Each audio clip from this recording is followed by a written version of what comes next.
है साधक, अय उपासक, इस शरीर को तू मैं मत मान, इसमें आसक्त मत हो जा। अपने शरीर में यही शरीर समस्त आसक्तियों का जाल बुनता है। ये मेरा, ये तेरा, ये अच्छा, ये बुरा, यही हमारी भगवत दृष्टि को ढके हुए है। मैं, मोर, तोर, तैं। अगर इससे मुक्त होना है तो सबसे पहले इससे राग त्यागना है। साधक से भूल ये हो जाती है कि हम बाहरी बचाव पक्ष देखते हैं, छूना नहीं मुझे, दूर, ऐसा वैसा। लेकिन इससे क्या है? इससे इतना राग है, तुम ये हो। एक पुराने कपड़े का महत्व जैसे साधारण आदमी के हृदय से भी खत्म हो जाता है, ऐसे साधना का, उपासना का फल है इससे महत्व खत्म हो जाना। सांप अपनी केचुल से जैसे कोई संबंध नहीं रखता, ऐसे इस उपासक इस शरीर से कोई संबंध नहीं रखता।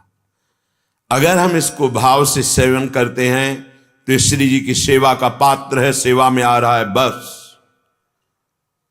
चाहे गृहस्थ हो चाहे विरक्त हो, अगर इससे राग है तो पापाचरण रुक नहीं सकता। पाप का मूल कराने वाला ये देहाभिमान, देह राग है। क्या है तुम्हारा देह? एतत् कुत्सित मस्तिमान सरचितम विणमूत्र पूयादि भी। होश में, ऊपर से चमड़ी ढकी हुई है। एतत् कुत्सित, निंदनीय है ये शरीर, निंदनीय। इसे बहुत प्यार करते हैं। किस लिए प्यार करते हैं? ये श्री जी का नाम जप रहा है, ये श्री जी की सेवा में है, ये लोक समाज की सेवा में है, ये सत्य मार्ग में हमारा सहयोग कर रहा है। इसलिए अगर ये धर्म से विमुख पापाचरण तो निंदनीय है, इसका कुछ भी काम में नहीं आता। पशुओं का तो काम में भी आ जाता है, इसका कोई काम नहीं होता।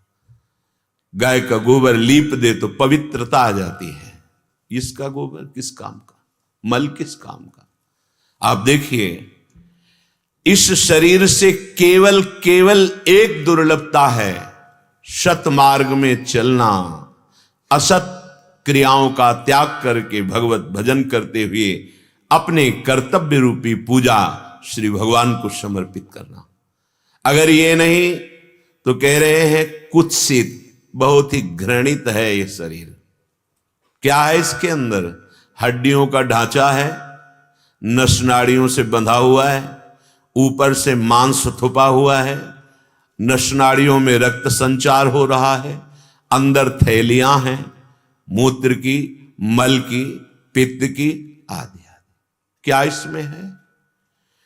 जरा सा भी कोई भी द्वार खुल जाए तो घृणा ही घृणा हो जाए, चाहे वमन हो, चाहे नाक से छिड़को, चाहे आंख से, कान से, नीचे तो गंदगी के ही द्वार हैं।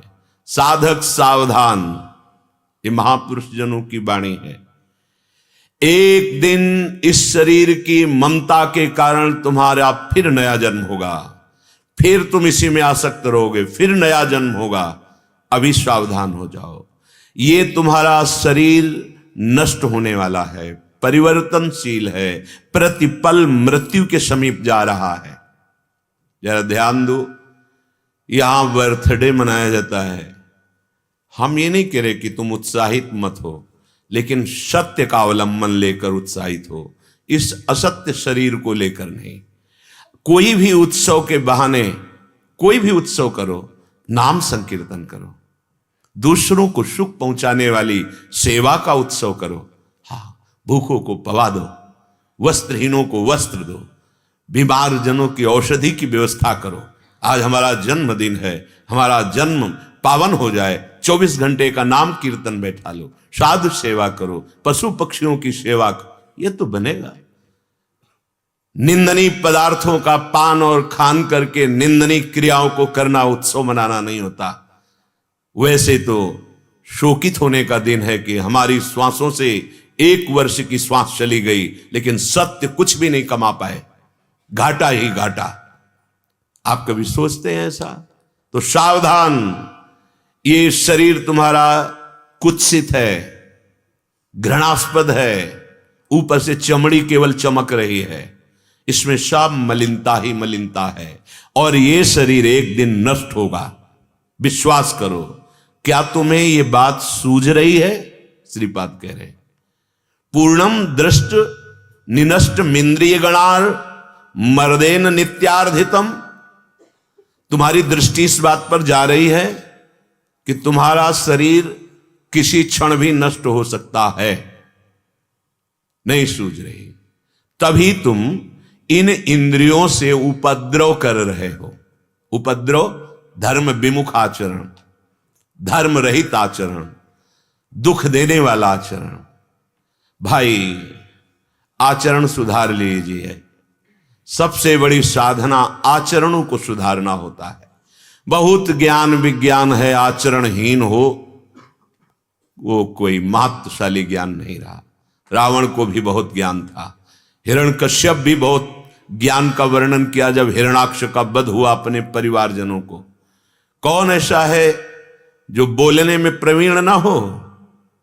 बोलना प्रवीणता पूर्वक काल से नहीं बचा सकता, आचरण प्रवीणता पूर्वक कीजिए।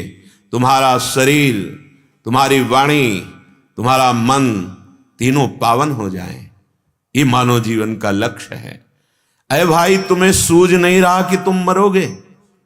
फिर किसके लिए पापाचरण कर रहे हो? क्यों अधर्म कर रहे हो? क्यों मनमानी आचरण कर रहे हो? ये तुम्हारी इंद्रियां तुम्हें ठग रही हैं। जैसे दोस्त का भाव करके ठग पीछे लग जाएं, ऐसे तुम्हारा मन, तुम्हारी इंद्रियां उपद्रव कराकर तुम्हारा नाश करा रही।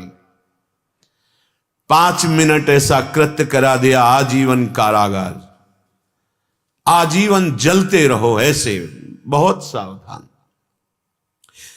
जिस शरीर को तुम आज स्वस्थ देखकर बहुत फूल रहे हो और प्रभु को भूल रहे हो, आदि व्याधि सता विभूत मनिसम कामादि दाहाकुलम, ये आदि और व्याधि से भरा हुआ ऐसे रोग प्रकट होंगे कि होश खराब हो जाएंगे। जहां तुम्हें रिपोर्ट मिलेगी ना, भजन तो किया नहीं, भगवान का आश्रय लिया नहीं, इसी का आश्रय लिया, मनमानी आचरण करते रहे। जहां तुमने ये संदेश पढ़ा मृत्यु का, या अब तुम्हारे कैंसर हो गया है, अब तुम्हारे ये हो गया है, बस खत्म जीवन का सारा खेल, जलते रहो। ये तो ब्याज है, मूल तो आगे मिलेगा। भाई, बड़े भाग्यशाली हो जो तुम्हें सत्संग मिल रहा है। अब सावधान हो जाओ, अपने भाग्य को दुर्भाग्य में मत बदलो। ये मन और इंद्रियां बड़ी उपद्रवी हैं, इनको छूट दे दे तो केवल केवल पापाचरण होता है। भगवान कृपा करके यदि संत समागम भी देते हैं, खलऊ करें भली पाई सुसंगु, मिटे न मलिन स्वभाव भंगु, वो रुद्र दृष्टि से संतों को देखते हैं। ऐसा प्रताप कैसे, ऐसा कैसे? दोष दर्शन करते हैं, बाद में निंदा करते हैं। खलऊ करें भली पाई, भगवान द्रवित हुए, अवसर दिया, सुधार कर लो। जब द्रवहि दीन दयालु राघव तो साधु संगति पाइए। पर वो वहां भी जाकर खलऊ करें भली पाई सुसंगु, पर मिटे न मलिन स्वभाव भंगु। सुधार कर लीजिए। ये तुम्हारा शरीर आज छाती फुला के चलते हो, कल ये नष्ट होने वाला है। बड़ी बड़ी आदि व्याधियां इस शरीर को नष्ट कर देंगी। जैसे देखा जाए, पापात्मा पुरुष किसी रोग से ग्रसित नहीं है, बड़ा स्वस्थ दिखाई दे रहा है, बहुत ही अनुकूलताएं छा रही हैं। ये उसको नष्ट करने का जाल है। अगर उसे दुख मिलता तो उसको पश्चाताप होता कि मैं पाप कर रहा हूं, मैं बचूं। नहीं, पुण्य नष्ट हो रहे हैं क्योंकि उसको भयानक दंड मिलना है। अब पुण्य का प्रताप चल रहा है और पापाचरण कर, वो पुण्य नष्ट हुए, ये पापाचरण और पूर्व पापाचरण सर्वस्व नाश कर देंगे। और आप लोग संसार में उदाहरण देख लीजिए, हाँ, सर्वस्व नाश हो गया, वंश का वंश नष्ट हो जाता है। खूब झूम रही थी, फिर धूल धूसरित हो गए। पाप किसी को बख्शता नहीं है। ऐसा ना देखो कि वो पाप कर रहा है, उसको कोई जुकाम बुखार नहीं। कोई उसके ऊपर बाधा नहीं, बड़ा सुखपूर्वक। हाँ, वो सुख जो भोग रहा है बहुत जल्दी दुख भोगवाना है उसको, क्योंकि उसके पुण्य नष्ट हो जाए। जब कंस ने वसुदेव जी को इस वचन पर कि जो भी पुत्र होगा मैं आपको ला के दूंगा, सत्यव्रती धर्मात्मा महात्मा वसुदेव जी अपने वचन के पक्के प्रथम पुत्र लेकर गए। कंस ने देख करके द्रवित हो गया और कहा, आपके सत्य से मैं प्रभावित हूं, आप इस पुत्र को ले जाइए, मेरी मारने की इच्छा नहीं है, मैं 8वें पुत्र को मारूंगा, तुम 8वें पुत्र को जरूर ले आना। नारद जी उनके जाने के बाद तुरंत आए, विचार किया, अगर ये ऐसे द्रवित होगा तो भगवान के अवतार में बाधा पड़ जाएगी। बताया कि कौन सा 8वां हो सकता है। कमल की पंखुड़ी ली, अष्ट कमल दल, और कहा ये भी 8वां हो सकता है, ये भी 8वां हो सकता है, ये भी 8वां हो सकता है, ये भी 8वां हो सकता है। कई रहस्य होते हैं। वो जो बालक आए हुए थे उनको बहुत जल्दी मुक्त करना था। जैसे माता गंगा ने 8 वसुओं में 7 वसुओं को मुक्त कर दिया, प्रकट होते ही गंगा जी में डाल दिया। जो भगवान के पार्षद होते हैं उनकी चिंतनी शक्ति भगवान के आदेश से चलती है। भगवान के आदेश से उसको समझाया, उसकी समझ में आ गया, बुलाया, मार दिया। अगर ये पापात्मा दया करेगा तो बहुत विलंब हो जाएगा इसके नाश के लिए। इसके हृदय में क्रूरता ही रहनी चाहिए जिससे जल्दी नष्ट हो। ऐसे ही दैवी विधान उसको पुण्य का संयोग दे देता है और वो पाप करता हुआ सम्मान को प्राप्त होता है। ऐसा लगता है बड़ी समृद्धशाली है, कोई रोग नहीं, कोई परेशानी नहीं। नहीं नहीं नहीं, चूक मत करो, वो तुम्हारा आदर्श नहीं है, उसका सर्वनाश होना है। बड़े बड़े महात्माओं को देखा जाता है भयानक पीड़ाओं से युक्त हैं। आपको लगेगा क्या भजन और धर्म का यही फल है? नहीं नहीं नहीं, वो आदर्श हैं। वो सुख दुख को समान भाव से सहते हुए परम सच्चिदानंद सुख को प्राप्त हो रहे हैं। उनके सारे अशुभ नष्ट हो रहे हैं। प्रणाम नमस्कार करने वाले, दर्शन करने वाले, संभाषण करने वाले, शरीर का पोषण करने वाले समस्त भजन के अधिकारी बनते हैं और वो शुभ अशुभ दोनों का नाश करके परम पद में। ये ऐसी बुद्धि का आश्रय मत लो कि अधर्म करने वाले बड़े सुखी हैं। तुम्हारा शरीर सैकड़ों आदि व्याधियों से ग्रसित है और सबसे बड़ा रोग कामादि दाहाकुलम, ये काम हृदय को जलाता रहता है जब तक भगवान का भजन परिपक्व नहीं हो जाता। भजन होता है पर परिपक्व नहीं होता, तब तक इनका आक्रमण होता रहता है। साधक सावधान। देहम तिष्ठतु यातु वा, ये अभी रहे या अभी छूट जाए क्या फर्क पड़ता है। हम राधा राधा बोल रहे, अच्छे आचरण से चल रहे, हमें अभी भगवत प्राप्ति हो जाएगी। आप समझिए, भगवत प्राप्ति कोई समय सीमा में नहीं है। भगवत प्राप्ति आपका चिंतन, आपका आश्रय, आपका समर्पण। अभी तो अभी, बिगड़ी जन्म अनेक की, अब ही सुधरे आज। पर हम समेट नहीं पा रहे। जितना समेट पाने में समय लगेगा उतनी भगवत प्राप्ति विलंब है। यदि ऐसा कर सके तो गोस्वामी जी कह रहे हैं अब ही सुधरे आज, अभी आप भगवत प्राप्त हो जाएंगे।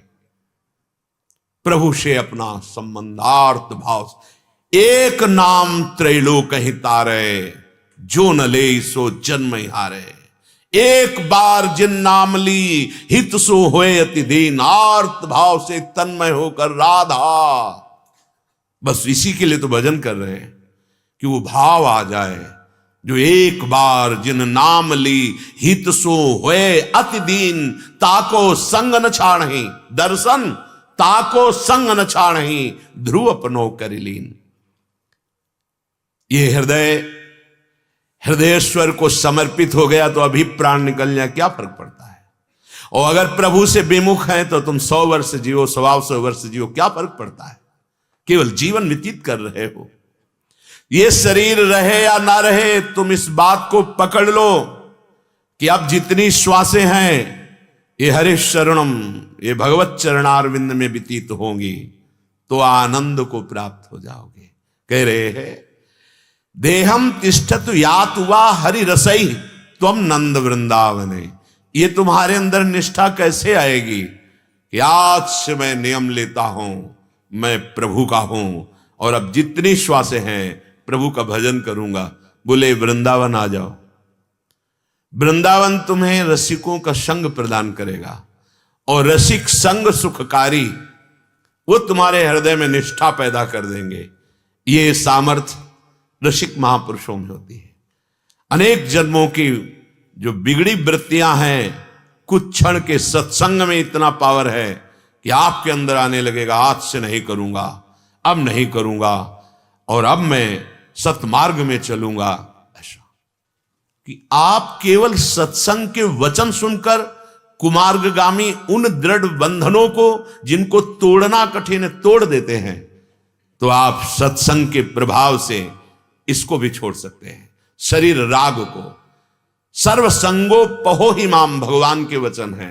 सत्संगः सर्वसंगो पहो ही माम, समस्त संगों से असंग करके भगवान के प्रेम रंग में रंग देता है। श्रीपाद कह रहे श्रीधाम वृंदावन का आश्रय ले लो। श्रीधाम वृंदावन तुम्हें भगवत प्रेमी महात्माओं से मिला देगा और उनके संग से ऐसा रंग चढ़ेगा कि आपके जीवन का जो परम लक्ष्य है वो आपके हृदय में प्रकाशित हो जाएगा। हरिराम व्यास जी भी यही बात कह रहे हैं वृंदावन को वास करी, छाड़ी जगत की आस, व्यास सुरसिकन हिल मिले, हुए नव जन्म प्रकाश, हुए नव जन्म प्रकाश। ऐ भाई, यदि कहीं तुम्हें वृंदावन आने का सौभाग्य मिला, वृंदावन वास करने का सौभाग्य मिला, दिन 2 दिन 4 दिन, अगर यहां 3 रात्रि वास कर ले तो आवागमन के चक्र से मुक्त होने की नींव रख दी, दुर्गति नहीं हो सकती। फिर अहो भाग्य जिनको वास मिला है, बड़ी महिमा है। छाड़ी जगत की आस, खास बात समझनी है। हमारे हृदय में एक आशा है कि जगत के लोगों से, भोगों से हमें सुख मिल जाएगा। नहीं मिलेगा, देख लो, सब करके देख लो। जन्म के जन्म नष्ट हो गए, सुख नहीं मिला। सुख का मतलब होता है चिंतन रहित हृदय हो जाना, संसार के चिंतन। जैसे जो हमें चाहिए वो मिल गया, अब हमको तृप्ति हो जानी चाहिए, ऐसा कोई विषय नहीं है। आशा ही परमम दुखम, नैराश्यम परमम सुखम। भगवान दत्तात्रेय जी ने पिंगला जी को गुरु बनाया। जनकपुरी में रहती थी, विदेहराज की नगरी में। श्रृंगार करके संध्या काल के बैठ गई और रास्ता देख रही, कोई पुरुष आएगा, पैसा देगा, हमारा जीवन चलेगा। अब ये पुरुष आ रहा है शायद मेरे पास। अब ये पुरुष, रात्रि के 12 बज गए। घृणा पैदा हो गई अपने इस कृत्य पर और कहा, धिक्कार है मुझको, मैं शरीर बेचकर जीवन यापन करना चाहती हूं अन्य पुरुषों से, और मेरे हृदय में परम पुरुष भगवान विराजमान है, कभी स्मृति नहीं गई। आज से मैं नियम लेती हूं, जगत की आशा का त्याग करके एकमात्र आत्माराम भगवान का ही चिंतन करूं। वही गुरु बना लिया दत्तात्रेय जी ने। 24 गुरुओं में पिंगला गुरु। और कितना महामहिम उसका संकल्प बना कि हरिवंश महाप्रभु ने रस ग्रंथ 84 जी में उसका उदाहरण दिया। यह जो एक मन बहुत ठोर करी, कही कौने सच पायो, जहां तहां विपत्ति जार जो विति लो, प्रगट पिंगला गायो। रस समुद्र 84 जी में पिंगला का स्मरण किया। क्या हुआ पिंगला का? सबसे जोर की बात हुई जो साधक बहुत वर्षों में नहीं कर पाता, निश्चय आज से मैं किसी भी पुरुष की तरफ नहीं देखूंगी, आज से मैं अपने हृदय में विराजमान भगवान से ही संतुष्ट रहूंगी। अब वो हमारे जीवन को चलाएंगे। वही गुरु बना लिया उसको। हम लोग बहुत लंबी यात्रा जीवन की करते हैं, लेकिन हमारा निश्चय बहुत फिसड्डी होता है। जहां कोई संयोग प्राप्त हुआ इंद्रियों का या किसी व्यक्ति वस्तु स्थान का, वहां हम ढुलक जाते हैं। निश्चय ही भगवत प्राप्ति कराता है, बात समझ लो। छाड़ी जगत की आस। बाद में तो छोड़ना ही पड़ेगा आपको, क्योंकि कितने ऐसे रोज उदाहरण आते हैं। एक ही लड़का था, वो उनको लेकर चला गया, अब हम तो बैठे हैं, हमारा मन उसी में लगा है, वो हमें देख नहीं रहा, हमसे बात नहीं, अब रो। अगर गोविंद को अपना माने होते तो कृपा मना लेते कि आज गोविंद की कृपा हुई, मैं झूठे संबंध में फंसा था, आज से मुझे निहाल कर दिया। केवल प्रभु का भरोसा, आप केवल प्रभु का भजन करेंगे और अपने प्राण रूपी पुष्प गोविंद के चरणों में चढ़ा देंगे, निहाल हो जाए। नहीं किया, क्यों? क्योंकि जगत की आस बंधी रही। ये आशा ही परमम दुखम, नैराश्यम परमम सुखम। छाड़ी जगत की आस नहीं छूटती, ये आशा नहीं छूटती। क्या करे? तो ब्यासुर सिकन हिल मिले, हुए नव जन्म प्रकाश। तुम्हारा नया जन्म हो जाएगा यदि किसी रसिक महापुरुष से अपना हृदय मिला दो। हिल मिल, ऐसा नहीं होता है। हमारे अनुकूल तो गुरुदेव भगवान, हमारे प्रतिकूल तो भौं चढ़ गई, हम नहीं मानते। क्यों? अनुकूलता को गुरु माना है, अपने मन की अनुकूलता को गुरु माना है। ये वही मन है जो दुर्गति करा रहा है। बहुत विचित्र है। हमारे अंदर ऐसी ऐसी भावनाएं बैठी हुई है जो हम लाभ नहीं ले पाते हैं। उन भावनाओं को देखो, शुरुआत यहीं से की थी। अपने हृदय को देखो और उन दोषों को निकालो। दोषों को निकालने के लिए आए हो। ईर्ष्या, द्वेष, ये सब अपना मार्ग नहीं है। अपने को सब में प्रभु देखकर नमन। हमें जो बात देखने से जलन होती, परेशान, हम कभी देखेंगे ही नहीं, ऐसे रखेंगे। हम अपने हृदय को पावन करने वाली बात ही नहीं सोचते। रसिकों से अपने हृदय को मिला दो। हृदय को अब जोई काहें करें हम सोई, आयस लिए चले निज दासी। जैसी आज्ञा होगी, आपके लिए जो दिनचर्या मिली है, आपको जो कर्तव्य कर्म मिला है, आप उसमें रत रहिए, नाम स्मरण करते रहिए। और भगवत प्रेमी महात्मा जिसके जीवन में आ गए, वो अंतिम जन्म होता है जब द्रवहि दीन दयालु राग हो, तो साधु संगति पाइए। अगर साधु संगति मिल गई तो समझ लो कि भगवान हमें इस संसार समुद्र से मुक्त करना चाहते हैं। इसलिए मेरे अंदर श्रद्धा प्रकट की और ये अवसर प्रदान किया। हुए नव जन्म प्रकाश। फिर वही बात कह रहा हूं, निश्चय में बहुत बड़ी सामर्थ्य है। एक चोर था, वो किसी धनी मानी के यहां से चोरी करके भागा, तो उसके अंग रक्षक पीछे लगे, जो ग्रह की रक्षा करने वाले और उसके शरीर रक्षा करने वाले, बड़ा धनी मानी पुरुष था। वो भागे तो विचार किया कि अब पीछे लग गए हैं तो मैं पकड़ा जाऊंगा।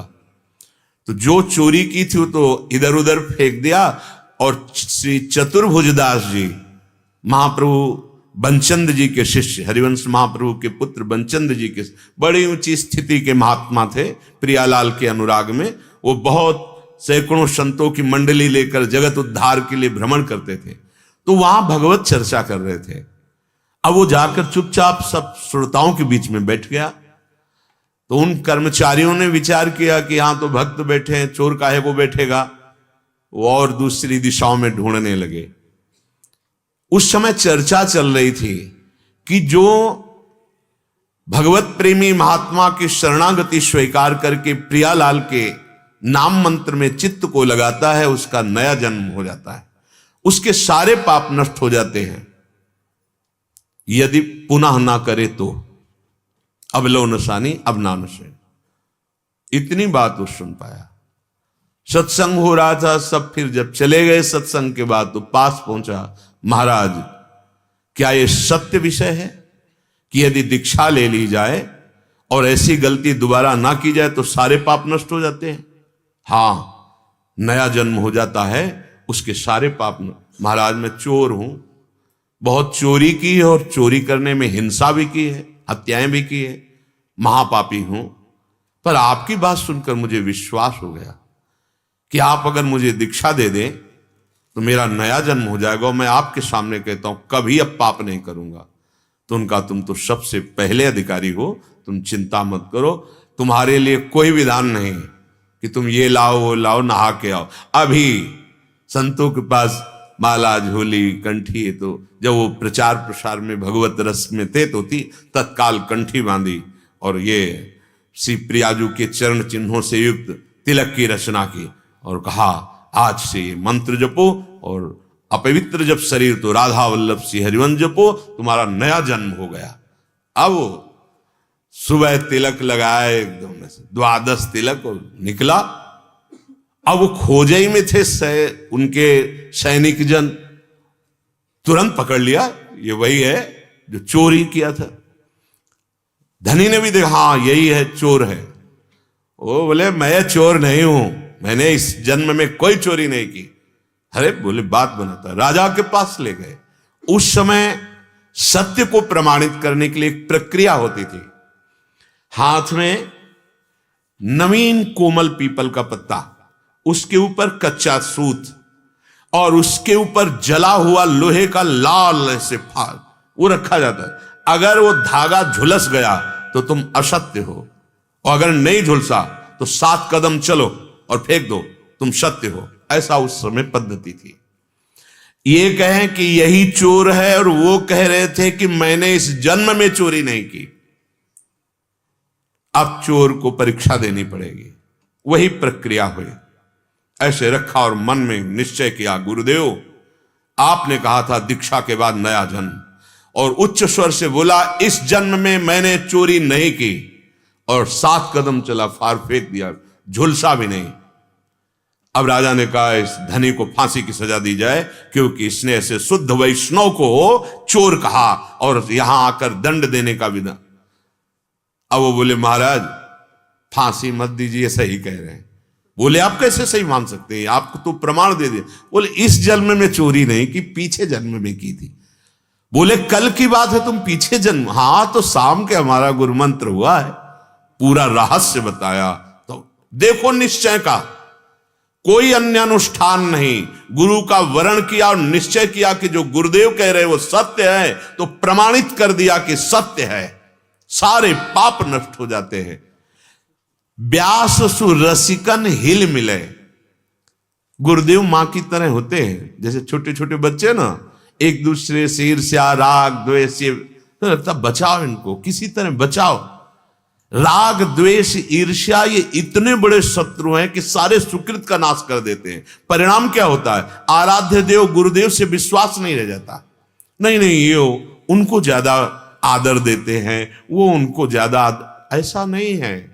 मां के अगर 4 पुत्र हैं 8 पुत्र हैं, वो सबको बराबर प्यार करती। हां तुम्हारी दृष्टि में लगेगा मां में पक्षपात, मां के हृदय में ऐसा नहीं।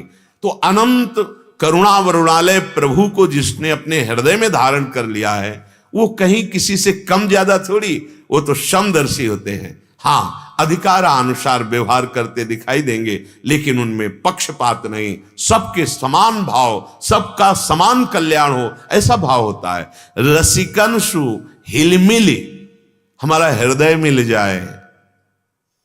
एक बार हितधाम में थे तो कोई सत्संग दूसरे के मोबाइल में डालना था, तो दूसरा वो जो कर, तो उनका ब्लूटूथ सिस्टम उस समय जो हितधाम में थे उनका ऐसा, तुम अपना को, हम सुन रहे थे देख रहे थे, तो चिंतनीय विषय, हाँ हमका ये सिस्टम, शायद ऐसा ही सिस्टम गुरु शिष्य का होता है।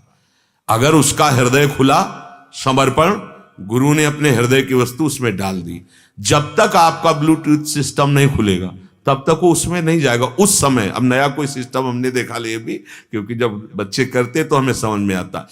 अगर आपका हृदय गुरु के प्रति समर्पित है, खुला हृदय, मोह कपट छल छिद्र न भावा, मान रहित संपूर्णता भाव, जैसे लौकिकता में अपनी मां से कोई प्यार करता है सहृदय, ऐसे अपने गुरुदेव से, मेरे जीवन धन, मेरे प्राण धन, गुरु की वस्तु अपने आप आपके हृदय में आ जाएगी। जैसे नाभाजी के हृदय में अग्रदेवाचार्य जी की वस्तु सकिल गई। गुरु शिष्य का संबंध ये एक हृदय वाला होता है। देखने में 2 तन दिखाई देते हैं, शिष्य और गुरु। वस्तुतः गुरु शिष्य के हृदय में बैठकर अभेद स्थिति पैदा कर देता है। जो गुरु वही शिष्य, जैसे नारद जी के लिए आया है, आप उस शरीर से चाहें सब कीन्हा, अपने समान सबको बनाने की भावना सदगुरु में होती है। हुए नव जन्म प्रकाश, क्या आप अपना नया जन्म मानते हैं कि हमारा गुरु से हुआ है? हमारा कोई और संबंधी नहीं, सिर्फ गुरुदेव। गुरुदेव ही हमारे माता हैं, पिता हैं, गुरुदेव ही हमारे सर्वस्व हैं, ऐसा भाव आएगा। गा तो लेंगे गुरुर ब्रह्मा, गुरु जी के द्वारा हमारे नए जन्म की सृष्टि हुई। गुरुर विष्णु, गुरुदेव ही हमारे सद्गुणों का पालन करने वाले हैं, पोषण करने वाले हैं। और गुरु हमारे दुर्गुणों का विनाश करने वाले, इसलिए गुरु महेश्वर। और गुरु साक्षात परब्रह्म, जिसकी हमें जानकारी करनी, जिसे हमें पाना है, वो हमारे सामने बैठे हैं। ध्यान मूलम गुरु मूर्ति, पूजा मूलम गुरु पदम, मंत्र मूलम गुरु वाक्यम, मोक्ष मूलम। कहां है भाव? भाव का ही सारा खेल है। भाव तो एक व्यक्तित्व का देख रहे हो आप, तो एक व्यक्ति से तुम्हारा कल्याण हो जाएगा क्या? व्यक्ति कभी गुरु नहीं बन सकता, गुरु कभी व्यक्ति नहीं हो सकता। साक्षात परब्रह्म, कहां भावना है? तभी जो होए नव जन्म प्रकाश, वो नहीं हो पाता। गुरु मंत्र लिया, गुरु को परमार्थ पथ की सिद्धि प्राप्त करने के लिए तन मन वचन से वरण किया। अब हमारी मां गुरु, हमारे पिता गुरु, हमारे स्वामी गुरु, हमारे सर्वस्व गुरुदेव, इसी से प्राप्त हो जाता है। इसी को तो समेटना साधना कहते हैं। चाहे इष्ट पे समेट दो, चाहे गुरु पे समेट दो, बात हो जाएगी। इनके सिवा मेरा कोई नहीं। ध्यान मूलम गुरु, हमारे ध्यान का विषय गुरुदेव है, हमारे चिंतन का विषय गुरुदेव है, हमारा मंत्र गुरुदेव के वाक्य हैं, हमारा मोक्ष गुरुदेव की कृपा है। क्या क्या समस्या? समस्या है ना मानना। कर लेते हैं व्यवहारिक संबंध जैसा, लेकिन हमारा भाव नहीं होता। तुमेव माता च पिता तुमेव, तुमेव बंधुश्च सखा तुमेव, तुमेव विद्या द्रविणं तुमेव, तुमेव सर्वम मम देव देव। ऐसा भाव आ जाए तो ये सिस्टम अपने आप आपके हृदय में आ जाएगा। देना नहीं पड़ता। अग्रदेवाचार्य जी को पता नहीं था कि हमारे शिष्य नाभाजी की इतनी ऊंची स्थिति आ गई। वो तो तब पता चला जब अंतर में जाके बात की। गुरु को भी नहीं पता कि हमारे शिष्य क्यों इतना भाव समर्पित हृदय से अपने आप सकिल गई वस्तु वहां पहुंच जागृत हो गई। व्यास इसीलिए आगे का दोहा कह रहे, बहुत अखंड विद्वान और परम रस में डूबे हुए और सूक्ष्मता में विशाखा सखी के अंश से प्रकट हुए हरिराम व्यास जी।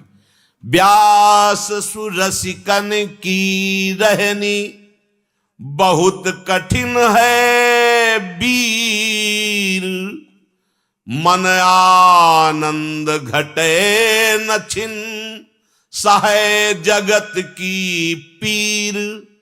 कैसे चला जाता है इस रस के मार्ग में? कह रहे हैं ये बहुत कठिन रहनी है।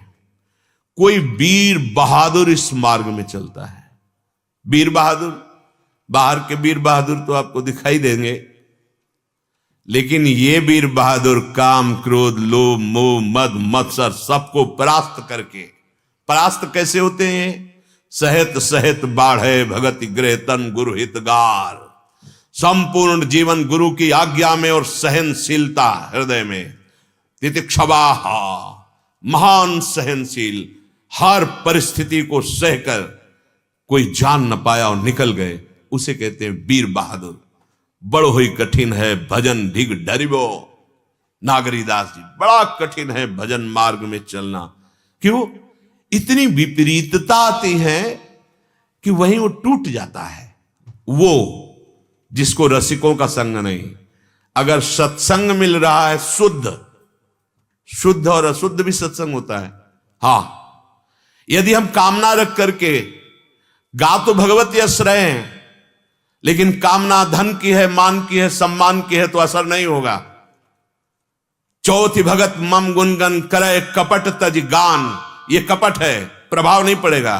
अगर शुद्ध हृदय से सबका मंगल हो, मेरे प्रभु सब रूपों में है, सब निर्दोष हो, सब स्वस्थ हो, सब सुख शांति को प्राप्त हो, तो एक एक वचन तीर की तरह तुम्हारे अंदर चुभेगा और तुम्हें उठाकर दलदल से, मोह दलदल से, वासनाओं के दलदल से सतमार्ग के प्रकाश में खड़ा कर देगा।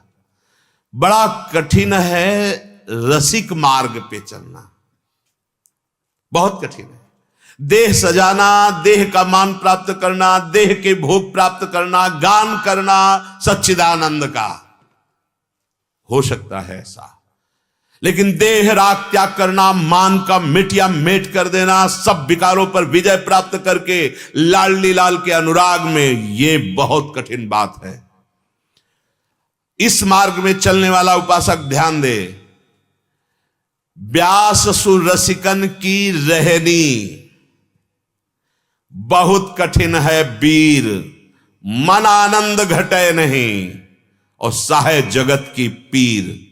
कोई तुम्हारा उपहास करेगा, कोई निंदा करेगा, कोई कुछ, सहना है। जब सह जाओगे तो घड़ा मजबूत हो जाएगा, उसमें प्रेम रखने लायक हो जाएगा। जैसे कच्ची माटी का घड़ा पहले सूर्य के ताप में तपाया जाता है, इतने में भी वो रस रखने लायक नहीं हुआ, फिर जलते हुए आवे के बीच में रखा जाता है, और जब पक जाता है तब कुछ भी द्रवित पदार्थ रखो, अब वो फैलेगा नहीं। और अगर कच्चा घड़ा हो तो एक चुल्लू पानी डाल दो, फैल जाएगा। कच्चा घड़ा है अपने लोग, जरा सा विकार आया, प्रतिकूलता ही फैल गए। क्यों? क्योंकि तपाया नहीं गया। ये भगवान क्यों अपने भक्तों को प्रतिकूलता देते हैं, आवे में रख के तपाते हैं? क्यों? क्योंकि महाआनंद आना है। यहां तो थोड़ा सा सुख मिल गया तो देखो कैसे फूले डोल रहे हैं, और दुख मिला तो जीवन ही से निराश हो गए।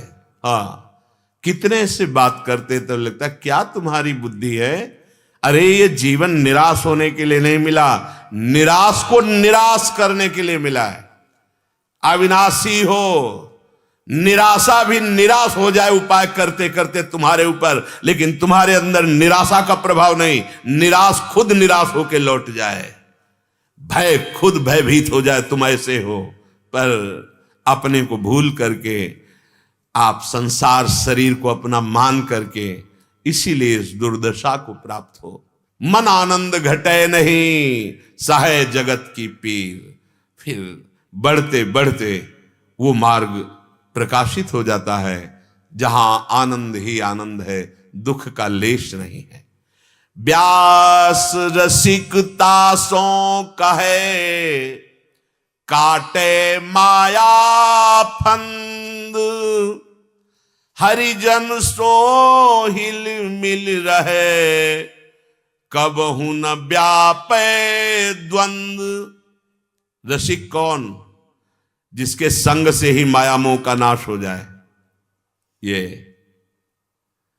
अनायास बिना प्रयास के जिस माया को छोड़ना बड़ा कठिन है, रसिक संग से हो जाएगा। आपको पता चला कैसे जीवन हमारा कहां से कहां पहुंच गया? यह है रसिक शेखर हरिवंश चंद्रजू की कृपा, यह रसिक शेखर गुरुदेव की कृपा। उसे रसिक कहते हैं जो मैं मोर तोर तय जहां तक दृष्टि जाए समस्त आसक्तियों का नाश स्वयं कर ले, और जो संग में आवे काटे माया फंद, उसके माया का नाश कर दे। और चार भगवत प्रेमी जब मिले तो प्रिया प्रीतम की चर्चा, भगवत चर्चा, ऐसा बहुत कम देखने को मिलता है। जहां चार बैठे, खान पान की चर्चा, देह की चर्चा, बड़ा विचित्र है। हरिजन सो हिल मिल रहे, कैसे हिला मिला जाता है? बोधयंता परस्परम कथयंत च माम नित्यम तुष्यंत च रमंत च। भगवत तत्व की चर्चा, भगवत प्रेम की चर्चा, चार मिले, अश्रु प्रवाह, रोमांच, और दिन भर याद रहे कि आज किसी साधु का संग हुआ। बकवास, व्यर्थ प्रपंच की बातें बिल्कुल नहीं।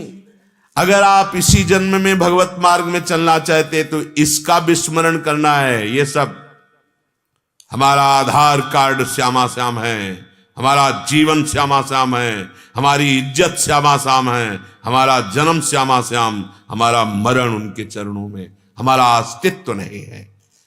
कबहु न व्यापत द्वंद्व, फिर कोई द्वंद्व स्पर्श नहीं कर सकता, क्योंकि आप द्वंद्वातीत थे, हैं, रहेंगे। समझो अपने आप को, आप जैसा कोई शक्तिशाली और धनी नहीं है। आप आनंद के धनी हैं, आप भगवत शक्तियों के अंश हैं।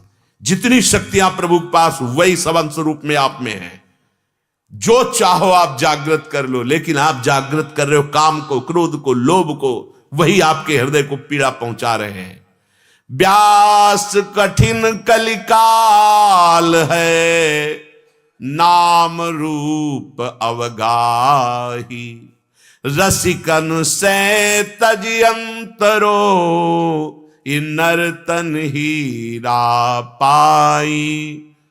हरिराम व्यास जी कह रहे कलिकाल है, ज्यादा बुद्धिमान मत बनो, नाम जप करो और भगवान की सेवा करो। देखो, ऐसे शब्दों से बचो जो भगवान की सेवा का निरादर करते हैं। ऐसा न समझना कि निराकार की आराधना उस विषय को नहीं, आद्य गुरु भगवान शंकराचार्य जी की कृपा से पूर्व में परिचय है। तब ये महापुरुष पूरे विश्व में डंका बजता था इनकी विद्वता का। हरिराम व्यास जी वो कह रहे हैं, छाती की बात कह रहे हैं। यहां भी छाती में वही बात इन गुरुजनों के प्रताप से आई। व्यास कठिन कलिकाल है, नाम रूप अवगाही, राधा राधा राधा। मान लो, मान लो। तो आप कहोगे कृष्ण क्यों नहीं कहते आपकी? कृष्ण कृष्ण कृष्ण कृष्ण, हमने खरीद लिया है उनको। हाँ, खरीद लिया, मान लो। आप जब के देखना, अगर मुस्कुराता हुआ बंसी वाला तुम्हारे नेत्रों में ना समझ आए तो हमें बताना।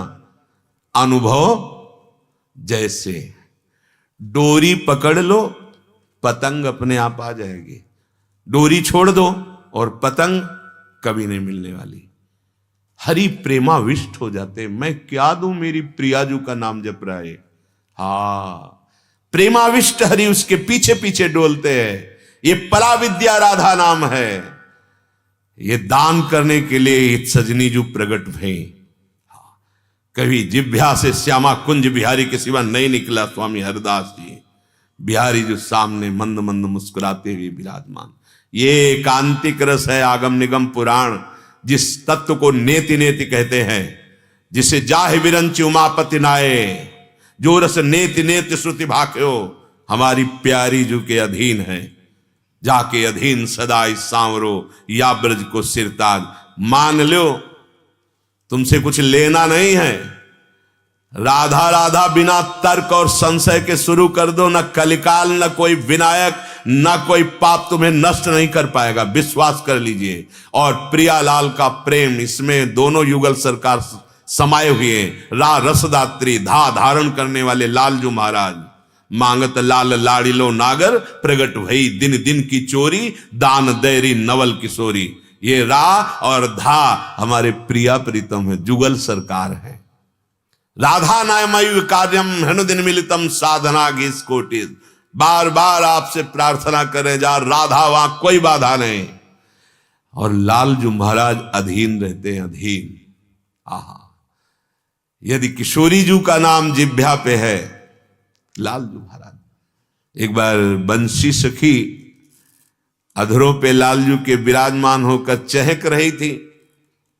इनसे ज्यादा सौभाग्यशाली कौन होगा? सदैव लालजू का अधरामृत पान करके पुष्ट होती हैं बंसी जी, अपने कर कमल की गादी पर विराजमान करके, और एक कर कमल से उनके चरण चापते रहते हैं। अधरों का पान कर कमल पे, कर कमल रूपी सैया पे विराजमान, और चरण चापते रहते हैं। बंसी जी की इस रस भरी स्थिति को देखकर लाडली जी ने कहा, लाओ में हम बजाएंगी।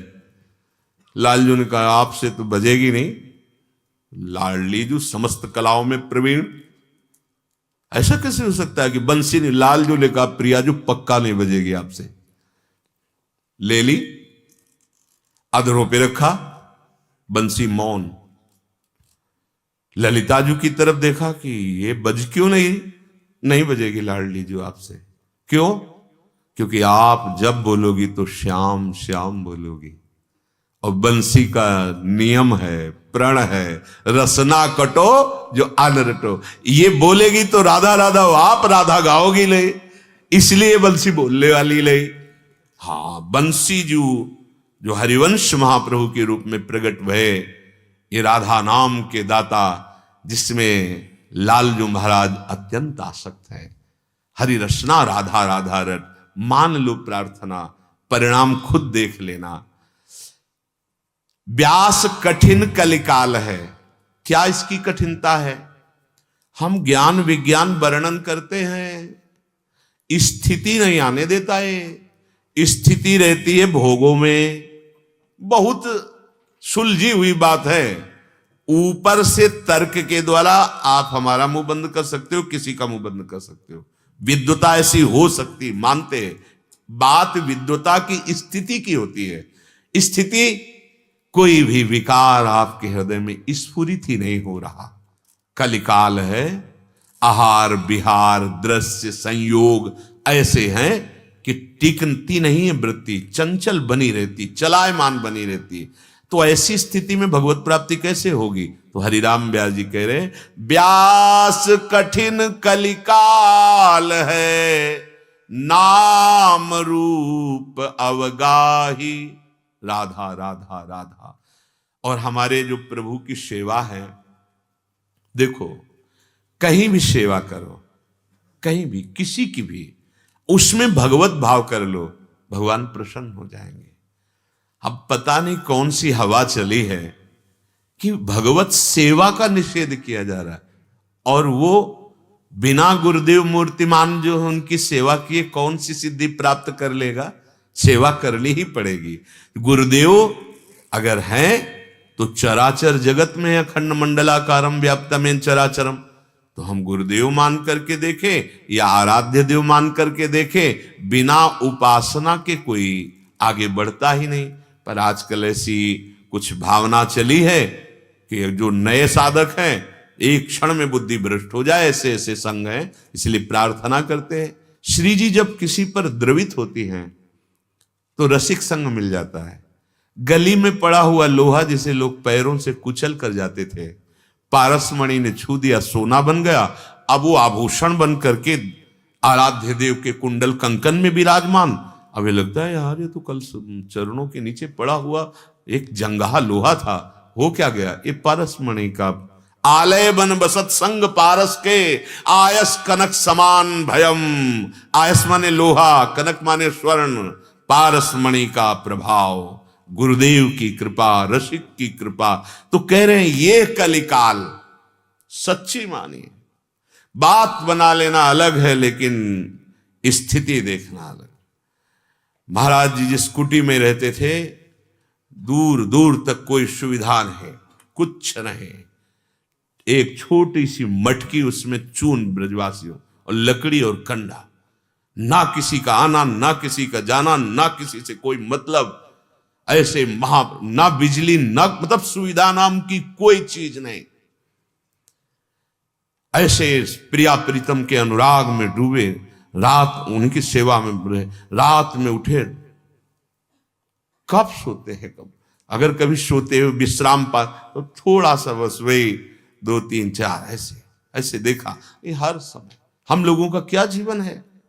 महापुरुषों का इतनी, और गीता भागवत वेदांत शास्त्र जहां जहां से चर्चा की, वहां वहां से घेर करके, वहीं यद्यपि मौन महाराज जी बोलते, वहीं वहीं से घेर कर, वहीं प्रियालाल के चरणों में।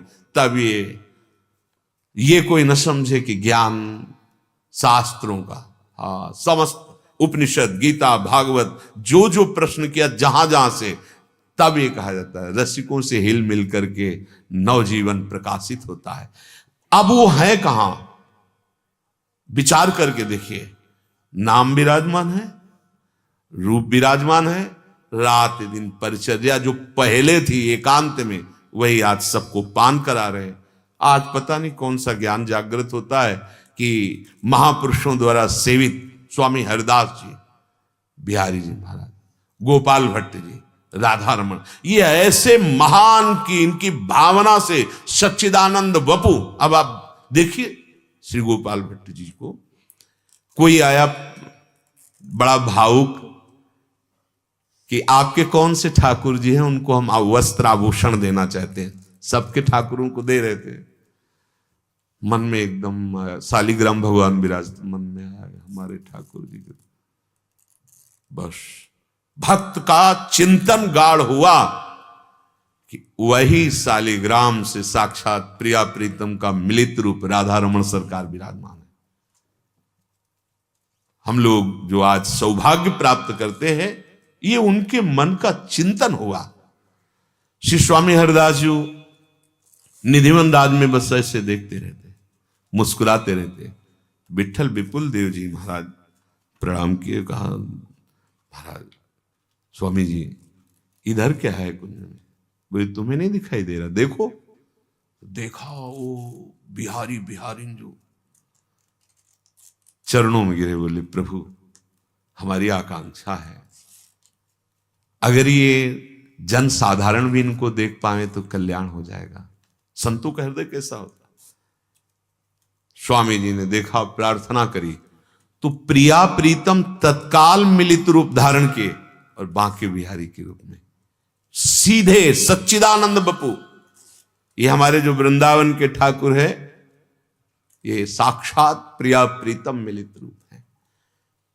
नाम रूप की अवहेलना की जा रही, कौन सा कितना बड़ा ज्ञान है, कौन सी हमें तो समझ में नहीं आता। क्या आद्य गुरु भगवान शंकराचार्य जी की छवि नहीं है? क्या उनका पूजन नहीं? क्या गुरुदेव का पूजन नहीं? या किसी भी महापुरुष का क्या उसकी आराधना नहीं? बस हमें लगता है कहीं ना कहीं हम लोगों से त्रुटि होती है।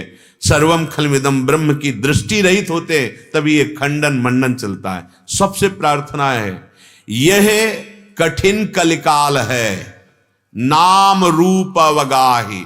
हमारी प्रार्थना मान लो, महापुरुषों की बात मान लो। गोस्वामी जी कहते हैं, भगवान शंकर को साक्षी कह के कह रहा हूं, अगर मेरी जबान थोड़ा भी कुछ ऐसा बोले तो गल जाए, मुझे जो कुछ प्राप्त हुआ है रामा। गोस्वामी जी कहते हैं। एक जज स्वामी थे, गीता वाटिका से उनका चरित्र भी निकला, तो उनको किसी घटना से एकदम वैराग्य हुआ और निकल पड़े कि जिस नारायण ने मुझे सत्य का परिचय दिया, अब मैं भजन करके उनको प्राप्त करूंगा। ऋषिकेश गए, हरिद्वार, बड़े बड़े संतों से मिलते और जहां कहते कि मैं सुप्रीम कोर्ट का जज, मेरे पास इतना इतना सब वैभव, मैं देकर संन्यास लेना चाहता हूं, तुरंत आदेश हो जाता, गंगा स्नान करके और दोबारा वापस नहीं जाते।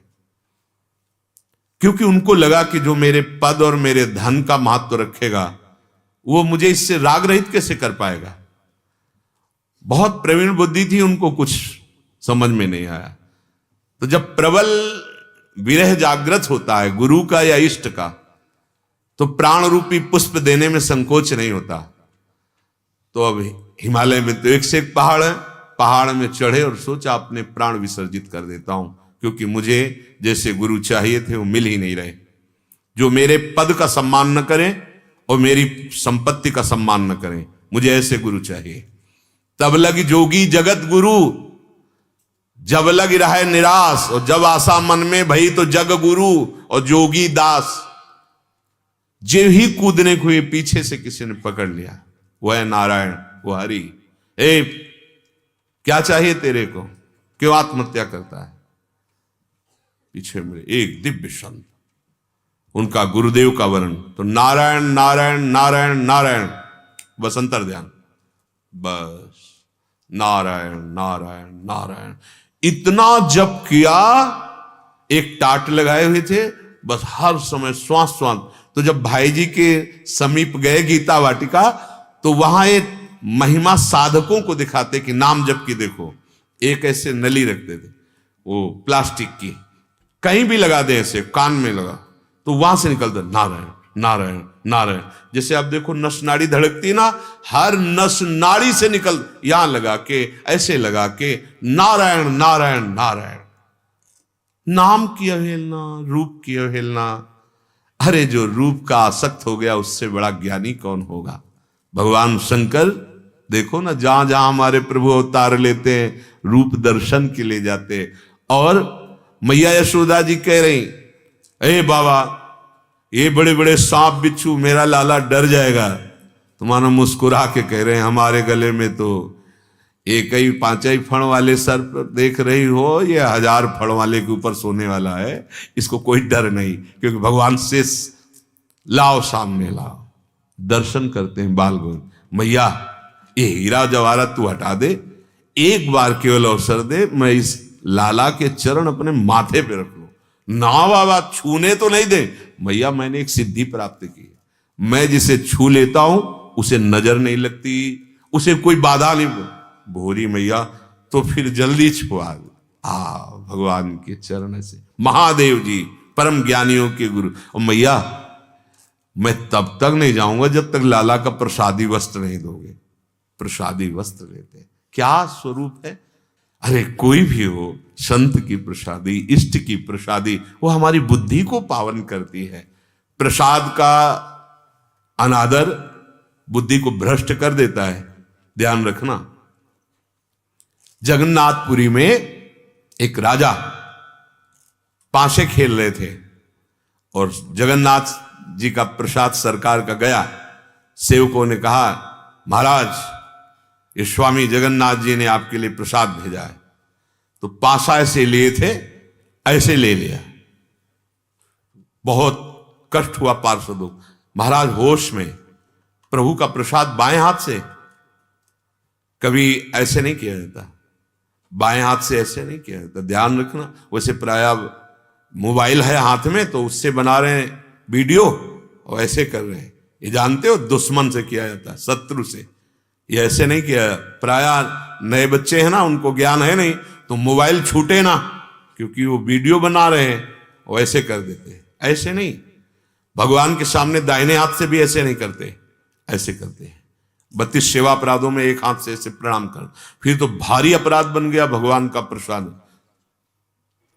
पार्षदों ने कहा, महाराज बिल्कुल सहन नहीं होगा, आपने प्रसाद को बाएं हाथ। अब उनको हो, यद्यपि वो महाभागवत थे, पर वो खेल में ऐसी, तो उनका दाहिना हाथ फिर किस काम का, इसको कटवा देंगे। पूरा प्रसंग आता, कटवा दिया। मुझे ऐसा हाथ नहीं चाहिए जो भगवान के प्रसाद के समय बाया हाथ उठा। बहुत सावधानी, हमें भगवत मार्ग मिला है, अगर हम सावधानी नहीं रख पाए तो जीवन का जो लाभ है, नाम भगवान का, रूप भगवान का, प्रसाद भगवान का, ये हमारे समस्त मलों का नाश करता है। अगर कोई संत छू करके, यहां बहुत सूक्ष्म विषय है, बड़े बड़े महापुरुष, पूज्य श्री मथुरा दास जी सिद्ध महापुरुष थे, भक्तमाल जी कंठस्थ थी, कभी ककाहरा नहीं पढ़ा जाके। बड़ा एक अद्भुत प्रभाव था जब वो बोलते थे, बहुत बहुत सीधे सरल भाषा में। ऐसा लगता था हम मतलब किसी वैकुंठ में बैठे हुए, हम किसी दिव्य योग का आनंद प्राप्त कर रहे हैं। सच्ची बात कहते हैं, जब वो सामने से वयोवृद्ध धीरे धीरे से बोलते, अमृतमय, मानो अमृत। अगर हमारे हृदय में भगवान के प्रसाद के प्रति श्रद्धा नहीं है तो सारे सुकृत नष्ट हो जाएंगे। ये जो पता नहीं आजकल कैसा भाव चला है कि भगवान के प्रसाद, वो कह रहे थे अगर किसी संत के पास जाओ, आसपास कहीं रज दिखाई दे तो ऐसे माथे पे लगा दो, वहीं चरण रज होगी, कहीं ना कहीं उनके पैर पड़े हों। और कहीं सौभाग्य मिल जाए कि वो अपने हाथ से छू के कुछ दे दे, प्रसाद है, चरणामृत है या कोई वस्त्र प्रसाद, तब तो अहोभाग्य मनाना कि आज हमें भगवान की विशेष कृपा प्राप्त हुई। प्रसादी वस्त्र, प्रसादी माला, कुछ प्रसाद ऐसा। और अगर ऐसा भी नहीं दे रहे और देख लिए आपके, मृदु भाषण कर लिए, तो सौभाग्य। यहां तो प्रसाद को कह दिया जाता है कि प्रसाद के प्रति और सावधानी। जैसे तुलसी दल है, कुछ पुष्प हैं भगवत प्रसादी, इनमें चरण न पड़ने पावे, नहीं सारे सुकृत नष्ट हो जाते हैं। ये इसलिए सावधानियां बन की इस विषय को प्राय लोग नहीं जानते हैं। एक बार भगवान शिव के पार्षद, जिनका नाम पुष्पदंत है, वो बहुत निजी भगवान शिव के पार्षद है, तो काशी में काशी नरेश का बगीचा था, बहुत ही सुंदर पुष्प। तो वो रात्रि में जाते थे और भगवान शिव के लिए, क्योंकि काशी नगरी भगवान शिव की है, भले वो तुम राजा होते लेकिन महाराजा तो विश्वनाथ जी हैं।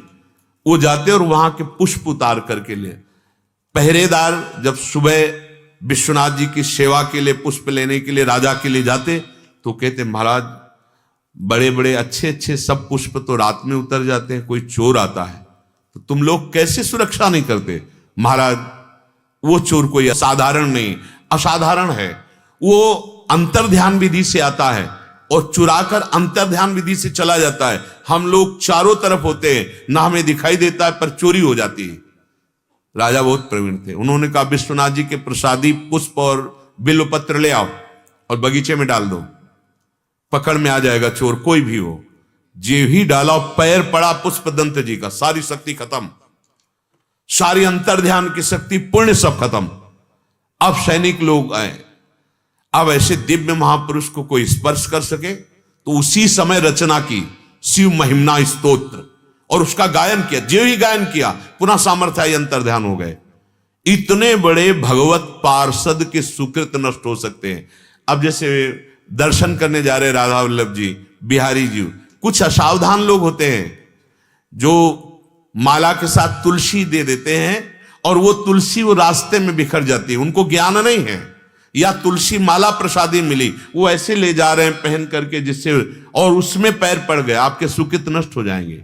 बहुत ध्यान देने का विषय है। ये प्रसादी कोई साधारण नहीं है।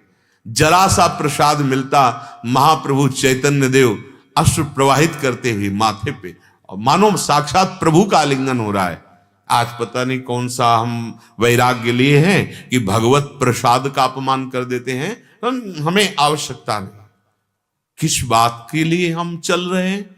अरे हमारी बुद्धि शुद्ध होगी तभी हम ज्ञान को प्राप्त होंगे। सनकादि से बढ़कर कोई ज्ञानी नहीं है। भगवान की तुलसी जी के चरणों, जो चरणों में चढ़ी हुई तुलसी जी की गंध आई तो विकल हो गए दर्शन के लिए। उसी विकलता में जय विजय ने रोक दिया तो साफ दे दिया।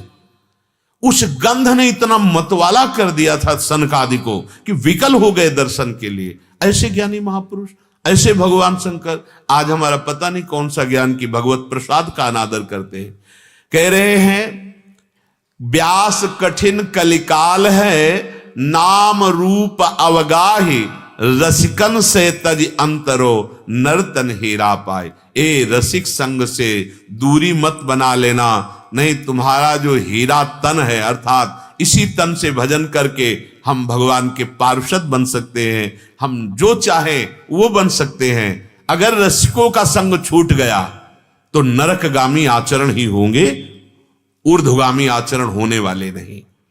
व्यास रसिक तेई बड़े, ब्रज तजी अनत न जाही, वृंदावन के स्वपच लो, जूठन मांगे खाही। ये बहुत जोर की बात कही। अब कह रहे हैं कि सबसे बड़ा रसिक कौन? बोले जो ब्रज 84 कोस की सीमा का नियम ले लिया है। प्राण चाहे निकल जाए, ब्रज 84 कोस से हम बाहर नहीं जा सकते।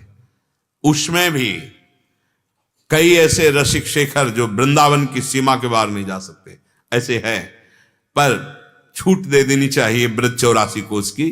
कभी लाडली जी महाराज के दर्शन बरसाना, कभी लालजू के नंदगांव के, कभी गिरिराज महाराज, ये सब हमारे वैभव हैं, वृंदावन के सब माधुर्य वैभव हैं। तो कभी अगर हमको जाने की इच्छा हो तो हम ये नियम जरूर रखें 84 कोस का। हम अपने ब्रजमंडल में तो जा सकते हैं। कोई कोई महानुभाव ऐसे हैं वृंदावन की सीमा के बाहर नहीं जाते, बलिहारी है उनकी निष्ठा। कह रहे कि वृंदावन में सबसे बड़ा रसिक वही है जो ब्रज छोड़कर कभी जीवन में नहीं जाता। और ये शायद जाति अभिमान में ना पछ पावे। विद्या रूप महत्कुल धन जौवन अभिमान, सठ कंटक देखे जहां राय न भक्ति निदान। ये अविद्याग्रसित अभिमान है, छोड़ देना चाहिए।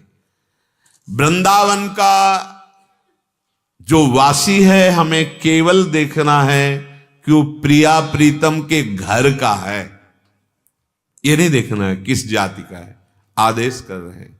वृंदावन के स्वपचलों जूठन मांगे खाए। बहुत देह अभिमान में बहुत सूक्ष्म जाति का अभिमान बैठा रहता है। ये बड़ी साधना करने पर भी पूर्ण रूप से नष्ट नहीं होता, गुरु कृपा से नष्ट होता है। हरिराम व्यास जी बहुत आचार्य कोटि के महापुरुष हैं, कह रहे वृंदावन के स्वपचलो जूठन मांगन खाए। वृंदावन बड़ी महिमा है, ये यहां ये नहीं देखा जाता। हम ये महापुरुषों की बात अगर आपको सुअर स्पर्श करके चला गया है बाहर तो स्नान की भावना कर लेना, यहां मत कर लेना। ये सब परम पावन रज में लौटते हैं और ये सब महापुरुष हैं। देखो हरिराम व्यास जी कहते मुझे श्वान बना दो, श्रीपाद प्रबोधानंद जी कहते नाली का कीड़ा बना दो, उद्धव जी कह रहे कोई घास गुल्म लता औषधि। यहां जितने पशु पक्षी हैं ये सब भगवत स्वरूप है, धाम है। यहां आप सांसारिकता को मत देगा, ए सुअर छू गया, नहीं नहीं, बलिहारी है उसकी चरण रज की, वो इसी में लौट रहा है। जो रज शिव सनकादिक किया वो लौट रहा है। कह रहे व्यास मिठाई विप्र की तामे लागे आग, वृंदावन के स्वपच की जूठन खइए मांग। ऐ रसिक जनों, जो भगवत विमुख है, बड़े अभिमान में है, वो चाहे विप्र क्यों ना हो उसकी मिठाई मत छूना। और जो दैन्य वृंदावन, हमने देखा एक माई वो जो सब सेवा करती धाम की, वो अपनी ठलिया में लिए और बाके बिहारी लाल मेरो बाके खड़े होकर के से क्या मस्ती, कूड़ा करकट इसमें बाकी बिहारी जी की गली से आ रहे थे।